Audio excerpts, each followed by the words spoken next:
الحمدللہ رمضان المبارک کا مہینہ اللہ نے ہمیں عطا فرمایا، اس میں ہم نے روزے رکھے، جیسے تراویح ختم ایسے روزے ہی ختم۔ لیکن یہ ہماری غلط فہمی ہے، رمضان گزرتے ہی تراویح تو ختم ہو جاتی ہے، روزے ختم نہیں ہوتے۔ اتنا فرق پڑتا ہے کہ روزوں کی فرضیت ختم ہو جاتی ہے۔ آپ صلی اللہ علیہ وسلم نے رمضان کے علاوہ بھی سال بھر میں کچھ ایام، کچھ دن ایسے ہیں جن میں روزہ رکھنے کی ترغیب دی ہے، اگرچہ وہ فرض نہیں ہے۔ نہ رکھیں تو کوئی آدمی، کوئی شخص رمضان کے علاوہ پورے سال ایک روزہ بھی نہیں رکھتا تو گناہ نہیں ہے، حرام ناجائز نہیں ہے، لیکن روزے کا ثواب بہت ہے۔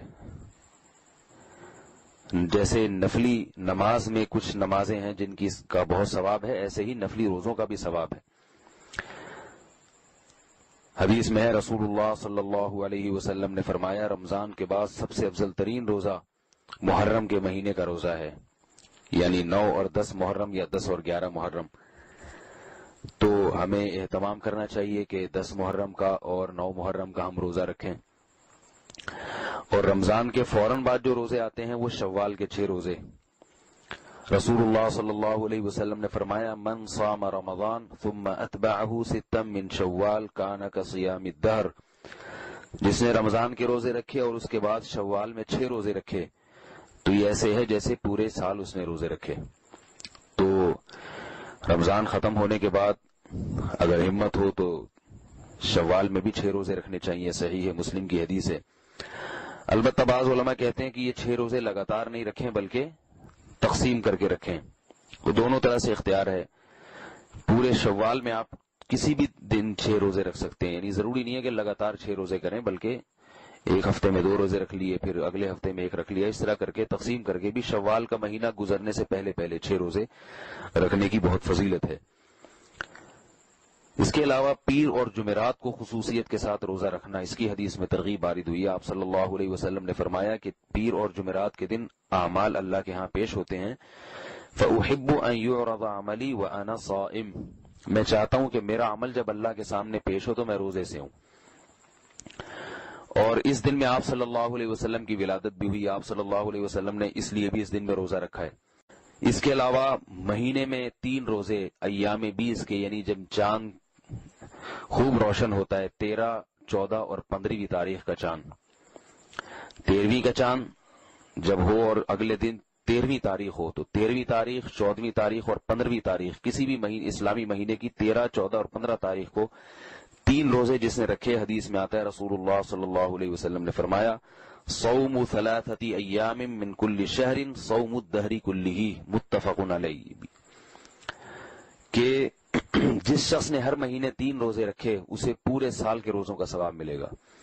علماء نے اس میں حکمت یہ بیان کی ہے، یعنی اس کی وجہ یہ بیان کی ہے کہ ایک نیکی اللہ کے ہاں 10 نیکیوں کے برابر، تو ایک روزہ اللہ کے دربار میں 10 روزوں کے برابر، 3 روزے 30 روزوں کے برابر۔ تو جب ہر مہینے میں 3 روزے ہوں گے تو اس کا مطلب اللہ کے ہاں یہ لکھا جائے گا گویا اس نے پورا مہینہ روزہ رکھا ہے۔ تو ظاہر ہے جب ہر مہینے 3 روزے تو پورے سال روزوں کے برابر اس کو ثواب دیا جائے گا۔ یہ حدیث میں فضیلت ہے۔ اور اگر کسی سے یہ نہیں ہوتا،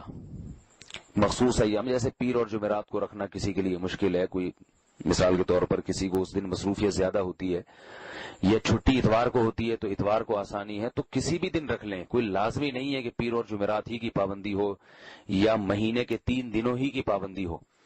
مقصد یہ ہے کہ ہمارے اعمال میں جیسے فرض نماز کے ساتھ نوافل بھی ہمارے اعمال میں ہوتی ہیں، تو پھر فرض کی کمی کس سے ہوگی؟ نوافل سے پوری ہوگی قیامت کے دن۔ تو ایسے ہی فرض روزہ جو ہے اس کے ساتھ ساتھ انسان کو اپنے اعمال میں، جیسے آج کل کہتے ہیں نا، اسپیئر میں نفلی روزے بھی رکھنے چاہیے۔ جب آپ لمبے سفر پہ جاتے ہیں تو گاڑی میں جتنے ٹائر ہوتے ہیں ساتھ میں ایک اسپیئر میں ٹائر رکھا جاتا ہے، بھئی کچھ بھی ہو سکتا ہے، یہ ٹائر ضائع ہو سکتا ہے، تو راستے میں کوئی اسپیئر ٹائر تو ہو رکھنے کے لیے، اسپیئر پارٹس ضروری اسپیئر پارٹس رکھے جاتے ہیں لمبے سفر میں۔ تو آخرت کا جو اتنا لمبا سفر ہے اس کے لیے بھی، جو آخرت کی ہمیشہ کی زندگی ہے، اس میں صرف فرائض پر اکتفا نہیں کرنا چاہیے، فرض روزوں کے ساتھ ہمارے اعمال میں پورے سال میں کچھ نفلی روزے بھی ہونے چاہیے۔ تو آپ بہتر تو وہ ہے جو آپ صلی اللہ علیہ وسلم نے ایام بتائے ان میں رکھیں، ورنہ جن ایام میں آپ کو سہولت ہو، بعض دفعہ ایسا ہوتا ہے کہ آپ کو گرمیوں میں رکھے ہی نہیں جاتے، آپ کہتے ہیں ہم سردیوں میں رکھیں گے، تو آپ سردی میں رکھ لیں، سردی میں تھوڑے زیادہ رکھ لیں تاکہ گرمی کی بھی تلافی ہو جائے، گرمی میں جو روزے نہیں رکھے۔ تو کسی بھی طرح سے ہو، بہتر تو یہ کہ جو ایام بتائے وہ ہیں، نہیں تو آپ کو جیسے ممکن ہو، جیسے آسانی ہو، روزے ہم سب کو کچھ نہ کچھ رکھنے چاہیے۔